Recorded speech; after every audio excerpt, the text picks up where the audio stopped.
At dahil oras na naman po ng merienda, tampok po natin ngayon ang napakasarap na Italian dish na carbonara. Huwag na po nating patagalin pa, alamin natin kung paano nga ba ito gawin.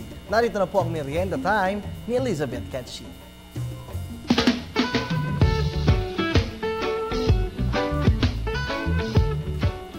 Napakasarap na Italian papatikim naming merienda sa inyo ngayon. Ito ay ang carbonara. Mula ito sa Latium o sa Rome sa Italia. Kaya't binisita namin ang restaurant na ito sa Malabon City para mas lalo pa itong makilala. Malasa, ma'am. Creamy siya, saka yung cheese angat-angat yung lasa. Saka hindi tinitipid yung yung ingredients po. Ito na ang mga kailangan sa paggawa nito. Linguine noodles, fresh milk, all-purpose cream, bacon, mushroom, oregano powder, onions, parmesan cheese at olive oil. Ipapakita na ni Chef Manny ang pagluto nito. Go Chef, turuan mo na kami kung paano yan niluluto. Ngayon, nandito ulit tayo sa Lady Jeanette Steakhouse. Papakita ko sa inyo paano pagluto ng aming napakasarap na carbonara. Una, lagay po yung olive oil. Tapos lagay po natin yung onion. Caramelize lang po natin ng konti. Lagay po natin yung bacon.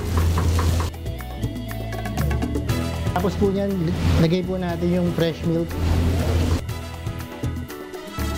Yung all-purpose cream. Mushroom. Saka po yung noodles. Lagyan natin ng konting oregano. Cheddar cheese. Haluin lang po ng haluin hanggang i-absorb ng noodles yung sauce.